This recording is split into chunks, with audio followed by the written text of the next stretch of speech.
Hello guys, this is my first vlog. यो चाहिँ super न्यारी हाइड्रो पावर प्रोजेक्ट 40.27 मेगावाटको रहेको छ। यो चाहिँ हामी अहिले टनेलभित्र छौँ। यो टनेलभित्र बनेको छ। यो चट्टान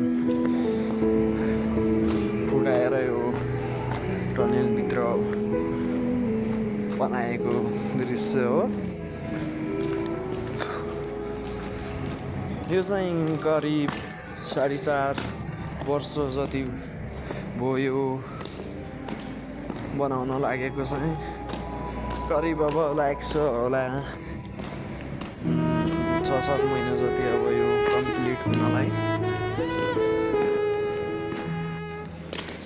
म चाहिँ अब यो हाइड्रो पावरभित्र म पुग्न लागेको छु र तपाईँहरूलाई यो यहाँको बारेमा सबै बताउनेछु।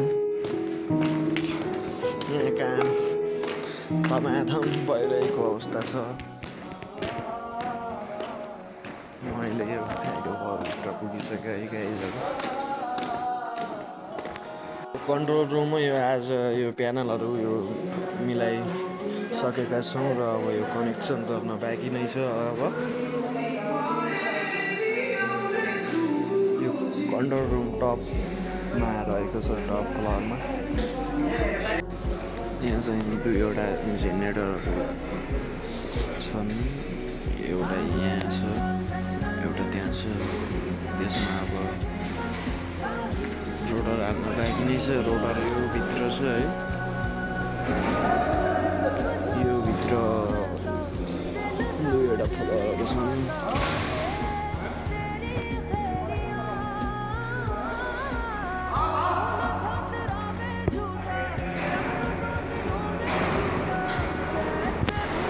धमाधम काम चलिरहेको छ आजकल। अब अन्तिमतिर रहेको छ।